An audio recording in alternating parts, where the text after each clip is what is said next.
Today's episode of FilmRiot is brought to you by Full Sail University.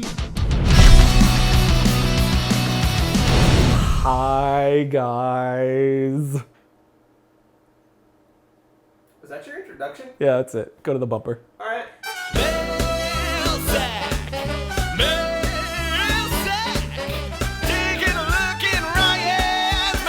First question, once a project is complete, like a short film, what's the best way to distribute it to get the most benefit out of it for the cast and crew that worked so hard on it?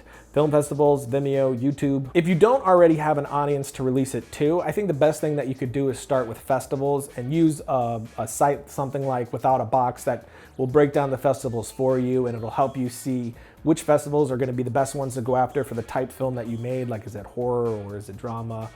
What budget range does it land in, stuff like that. And I would go for the biggest festivals I possibly could first, making sure I'm looking at the rules that they have, because a lot of these places won't take your film if it's been shown elsewhere. So make sure you find out what those rules are, shoot for the highest thing you possibly can first, then work your way backwards from there. And then after that, then release it online to Vimeo and YouTube. And then once you've done that, again, if you don't have an audience to release to, just try to get everybody that you know to post it out. And if people really like it, they'll start sharing it around. That's how things go viral. And that's impossible to predict. It happens or it doesn't. But then you could also take that and send it to, every film site that you possibly like, Short of the Week, for instance, and hopefully they like it and they'll show it. But just make sure that you're not copy pasting to people. You're not spamming people. You know who you're sending this to. You're sending it specifically to them. Make it very, very short. One paragraph at most, just the shortest thing imaginable. Just here it is, check it out, sort of a thing. And make sure you don't get people's name wrong.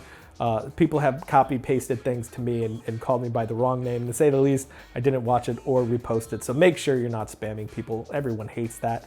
And I would definitely, again, go festivals first. Try that first if that's what you're wanting to do, because some of those festivals won't take it if you've already released it online. Being a one-man crew, naturally some part of production will suffer when you're director, cinematographer, sound, editor, etc. What should you really focus on and what takes a back seat? Does it depend on what you want to be later on? I try not to let anything take a back seat. If I'm director, cinematographer, and sound, if you're editor, that has nothing to do with production. That comes later, so that shouldn't take a back seat either way or hurt anything at all. So production's really the only time where that becomes very difficult, because when you're in post-production, you can just do one thing at a time and that's totally fine.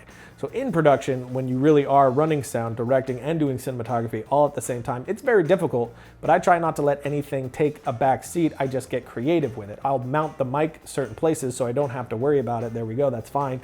And it's pretty easy to find somebody who's willing to hang out and hold a mic for you because they're just excited about what you're doing. And then if you have a camera that has really good in-cam audio, like the Canon Cinema series, then there you go. You just set the levels there. You have someone holding the boom, and then your sound's going to be solid. You just got to make sure the mic's where it needs to be at the time it needs to be there. And that's easy enough to achieve. When it comes to directing cinematography, that can be a little more difficult because you're running camera and having to worry about performances at the same time. But that is where rehearsals come in handy. So before you pick up that camera, sit with your actors, go through the blocking, go through the scene, and really dial in what you're looking for with them before you pick up the camera. Then pick up the camera, maybe rehearse it again so you can see what you want to do with the camera as well, and go from there. So you can juggle all those things. It's a matter of just focusing on each one specifically before they all come together. Thoughts on having backup scripts or writing different backup scenes in case anything doesn't go as planned? Not everybody showed up, not able to pull off the effect correctly, etc. I would never write an alternate scene or alternate script for sure, because I think that would conflict in my mind too much. It would start to meld together, and I think would hurt me on the day of trying to tell the story I'm trying to tell. Instead, what I do is when I'm planning, I know things are gonna go wrong. Things are always gonna go wrong. We just had a project where literally everything fell apart, and I threw out the entire script and made up an entirely new one on the day.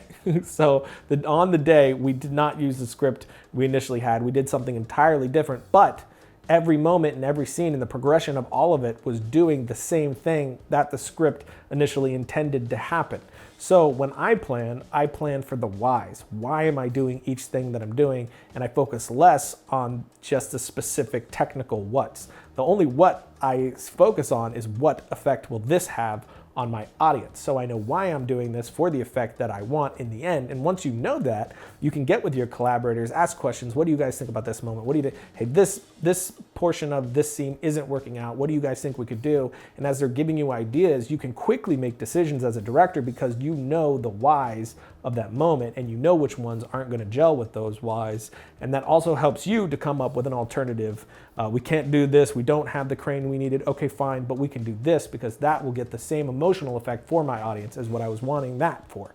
And that's just the best way to tell a story in general anyway, I think. When you are lighting your set, do you set up the camera, exposure, white balance, etc., and then turn on the set lights? Or is it the other way around? Set up lights, then adjust the camera settings. I think it's different for each person, but for me personally, it's camera up first, and then everything else starts to happen. And usually it's camera up, let's see what this looks like. Let's get the camera in here. Let's look at what the best angle is, what side of the room looks the nicest for what we're trying to do. Where's the light naturally falling and coming in, and then building on top of that. So if it's daylight and there's this great window and it's flooding in this really beautiful light that I want to toy with, well then that dictates what my white balance is. So it's a matter of getting camera up and then looking at my location and then building on top of that. And then it's putting up the fewest amount of lights as possible and then shaping light that's there. I found that over time, that's what I've learned usually gets the best look for me. Can you call Andrew Kramer, ask him if Saber is ready? I'm guessing that this was asked before he released it because it's released. And that's actually pretty awesome. I've been messing with it and it's blowing my mind a little bit that this thing is free because usually a plugin like that would be like $100 or more. So definitely check it out right here. It is incredibly easy to use. I've only used it once and I was able to do stuff that usually a plugin would take like a week to learn how to use it. This is just so intuitive. I'm loving it so far. I sound like a commercial. I have nothing to do with the plugin. Andrew is my friend, but it really is amazing. Last question, how has social networking changed filmmaking? It's given a platform for filmmakers to get their stuff out there, but not even just that, to get feedback and to connect with the audience that's consuming the stuff that they're making. I mean, I've always been involved in this world, in that, you know, immediate reaction world of putting something out and getting comments on it right away. But I would think that for other filmmakers that work through a studio and they release their film and they kind of got to wait for numbers, to be able to have that social media instant feedback has got to be great and take that, you know, frustrating waiting period out of it because they're hearing back from real people right away and not focus groups. So that's got to be amazing. Again, you know, that's like me speculating. I'm not them. But for me, my entire career has been built around social networking. So FilmRiot and Triune really only exists because of the platform social, you know, media has allowed us to take. So it's definitely made it possible for the little guy to get out there and do his own thing and find his own audience without having to have all this money to do some kind of, you know, massive company with all this distribution. So it's definitely broadened the playing field for sure.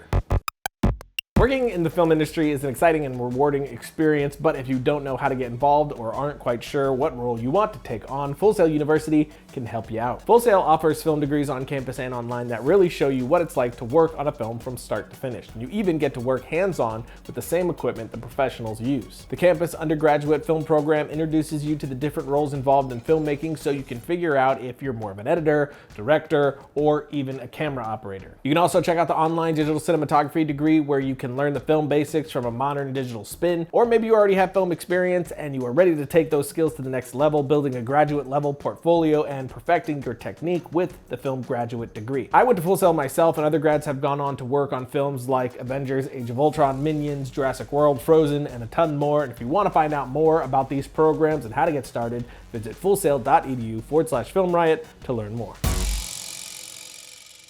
Logo. So that's it for today, which means it's time for my suggestion of the week. This one comes from my friend and also cinematographer who did UFO Yeah. It's his new reel, which is one of the better reels that I've ever seen. A lot of people are asking me what a good reel looks like. Well, this is it. He also did it in a different way that I've seen before. It felt like there was this thematic thread that went throughout and sort of built to this climax, which he used perfect music for as well. I almost felt that I was told a story through the collection of these images that he produced over the course of a year. So definitely check that out right here for some inspiration on a great reel. And until next time, don't forget to write, shoot, edit, repeat.